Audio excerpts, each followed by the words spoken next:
আৰু নিৰ্বাচনৰ পূৰ্বে মুখ্যমন্ত্ৰী ডক্টৰ হিমন্ত বিশ্ব শৰ্মাৰ বিৰুদ্ধে দাখিল কৰা হৈছে প্ৰথমখন এজাহাৰ।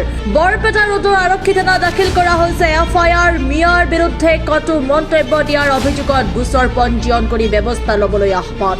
বাতৰি কাকতৰ এটা অংশ, ভিডিঅ' ক্লিপৰ পেন ড্ৰাইভ সহ এজাহাৰ দাখিল। 24 পৰা 25 জানুৱাৰীলৈ সংবাদ মাধ্যমত কটু মন্তব্য দিয়াৰ অভিযোগ মুখ্যমন্ত্ৰীৰ বিৰুদ্ধে। উদ্দেশ্য প্ৰণোদিতভাৱে মিয়াৰ বিৰুদ্ধে ঘৃণা বিয়পোৱাৰ অভিযোগ, ঘৃণামূলক ভাষণৰ বিৰুদ্ধে গোচৰ পঞ্জীয়ন কৰি ব্যৱস্থা ল'বলৈ আহ্বান। আৰু মুখ্যমন্ত্ৰীৰ বিৰুদ্ধে এজাহাৰ দাখিল কৰিছে অসম সামাজিক ন্যায় মঞ্চই।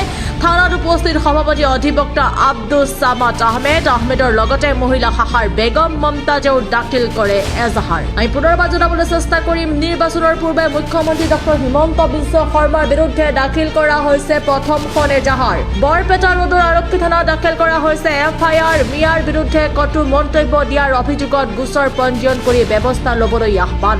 বাতৰি কাকতৰ এটা অংশ, ভিডিঅ' ক্লিপৰ পেন ড্ৰাইভ সহ এজাহাৰ দাখিল। 24 পৰা 25 জানুৱাৰীলৈ সংবাদ মাধ্যমত কটু মন্তব্য দিয়াৰ অভিযোগ, উদ্দেশ্য প্ৰণোদিতভাৱে মিয়াৰ বিৰুদ্ধে ঘৃণা বিয়পোৱাৰ অভিযোগ আৰু ঘৃণামূলক ভাষণৰ বিৰুদ্ধে গোচৰ পঞ্জীয়ন কৰি ব্যৱস্থা ল'বলৈ আহ্বান। মুখ্যমন্ত্ৰীৰ বিৰুদ্ধে এজাহাৰ দাখিল কৰিছে অসম সামাজিক ন্যায় মঞ্চই। থানাত উপস্থিত সভাপতি অধিবক্তা আব্দুছ ছামাদ আহমেদৰ লগতে মহিলা শাখাৰ বেগম মমতাজো দাখিল কৰিছে এজাহাৰ। হিমন্ত বিশ্ব শৰ্মাৰ বিৰুদ্ধে আজি বৰপেটা ৰোড থানাত এখন FIR দাখিল কৰিলোঁ।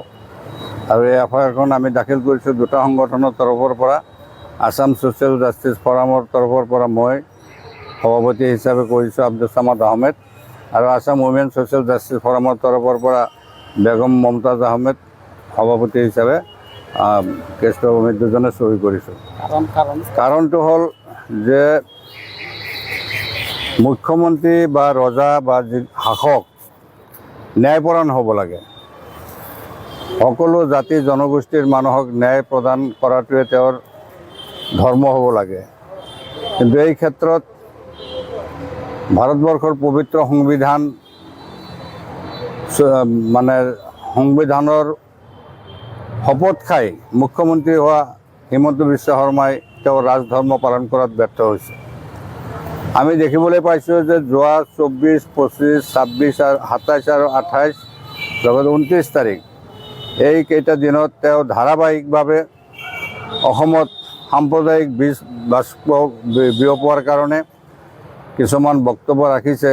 সাম্প্ৰদায়িক বা ঘৃণাসূচক বক্তব্য বা বিভাজনকাৰী বক্তব্য, যিবিলাক বক্তব্যই নেকি বিভিন্ন জাতি জনগোষ্ঠীৰ মাজত সাম্প্ৰদায়িক সম্প্ৰীতি বিনষ্ট কৰাত সমল যোগাইছে।